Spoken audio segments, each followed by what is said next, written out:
It was no big secret. You could almost feel it. The lawyers hated each other. The prosecution and the defense absolutely hated each other.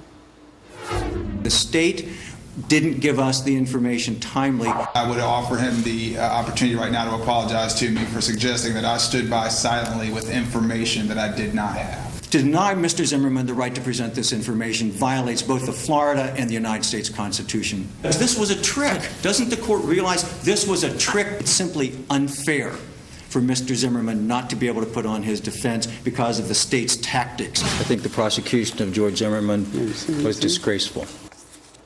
Orlando defense attorney Diana Tennis joins us. Nice to see you, Diana. Hello.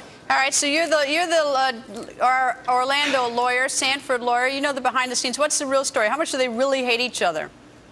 Well, you got to keep in mind, Greta, that local law enforcement and local prosecutors are kind of like, you know, they're relatives we don't always get along with, but they're our relatives. So when people from out of town come in and tell our local people, even though we're used to kind of doing a little bit of battle with them, that they did everything wrong, and then take over a case and really start doing things wrong, that's very upsetting to those of us locally. I know you've said before on the show that you guys are kind of used to tactics and tricks and stalling on discovery and things like that. That's not how it works around here. It really isn't. We are not used to the kind of shenanigans that apparently are okay in Angela Corey's office. We're just not used to that. You know, I was surprised, though, the defense lawyers, after the verdict, they were rather, there was not much sort of softness and sorrow about what everybody had gone through, nor even, for the family of Trayvon Martin. I mean, it was there. You could still feel the gruffness that you could feel the venom towards both ways. And the prosecutor tonight calling George Zimmerman a murderer. I mean, it's really rugged. Yeah, no, I agree with you. On one hand, I understand the defense wins a trial that they believe is justified, and they believe that their client is not guilty. This isn't a wake for Trayvon Martin. This is a criminal murder trial where their client has been, in their minds, exonerated, and so that was not the first thing that they thought to do. Maybe it should have been. Maybe it shouldn't have been. It wasn't, and I really can't say that I blame them. I've never seen a prosecutor come out after a loss and bash kind of the system, because by saying those things, they're really saying that the jury got it wrong and that there's something wrong with the system. I think that is in some ways self-protective and maybe a CYA maneuver for whatever else they've got coming down the pike. But to me, that seems more unseemly because, I'm all about the system and protecting that process. Well, I will say one thing, though. The night of the verdict, the prosecution did say they were extremely disappointed, but they accepted the verdict. I think that by today, they just changed their mind and they had thought about it a little bit. Diana, stay with us. George Zimmerman, well, he's a free man, but his legal woes are not over. The estate of Trayvon Martin may sue him in civil court. So how likely is it Zimmerman will face another trial, a civil trial? Joining us, our legal panel in San Francisco, former prosecutor Jim Hammer. In Washington, defense attorneys Bernie Grimm and Ted Williams. And still with us, of course, is Diana Tennis in Orlando. Ted, civil trial, is that coming up? Is the estate going to sue him? Hi, Greta. First, let me give you a Ted Williams news alert. There will not be a federal civil rights case brought in this case, and if they bring one, they will lose. Now, having said that, let me ask you that. yes. So let me stop there for a second, Ted. Well, I mean, if you're so certain of that tonight, why is Attorney General Eric Holder not? Although we're hearing that the FBI has said that it's not racially motivated. So why isn't the Attorney General as certain as Ted Williams and the FBI, apparently?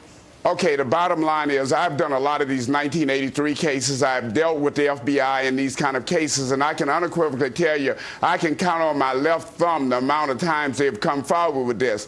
But what is actually happening right now is that the country is in a state of upheaval, and as a result of that, or what do you expect Holden and the Justice Department to say, hey, we're not going to do it?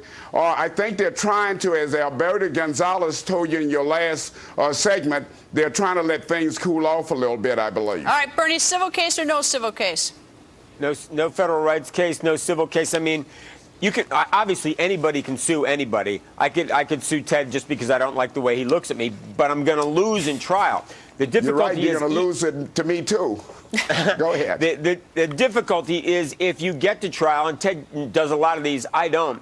Even if you win, there's no money there. Do you really want to go through this entire event again? You know what happened? I've been on the losing side of some cases that I've poured my heart and soul into. All of us had, Diana has too. When you get done and you lose, you congratulate the other side and you move on. You don't blame the prosecutor, you don't blame the jury, you move on to the next case. Why? Because you have another client relying on you tomorrow. Jim, your turn, and it looks like it's a free-for-all. It's not just a civil case, it's a Justice Department, civil rights, and even sore losers and sore winners. Well, you know, I hate to disagree with a bunch of defense attorneys, but tonight I will agree. Hammer. There is not going to be there will not be a federal civil rights prosecution. First of all, it doesn't stand legally. There isn't a state actor involved, isn't local police officers or in the color of authority, and the evidence just isn't there. Listen, I think I wish Zimmerman had been convicted of something, but I haven't even said I know he's a racist or there's evidence of that, although race played a factor in this case. As to a civil case, if I were representing that family, I'd say to him, listen, you saw how this jury went. The burden of proof is different, but you might lose this one too. And he doesn't have a lot of money. Do you really want to put yourself through this? So that's the question I'd ask them. You know what? I mean, the whole idea of this Justice Department. You know, I wonder if there's no state actor that's required, right, Jim? Under color of law. Yes. State actor acting based upon personal animus, based upon the race of the victim. All right. So I don't know why, Diana. So why in the world are we even discussing this if there's no state actor? He wasn't a cop. Go ahead. There's the other way, Greta. It's not Rodney King, so it'd have to be a hate crime, and there's no way they can get it to a hate crime. If they couldn't even prove ill will, you're never going to get to a hate crime if you can't prove ill will.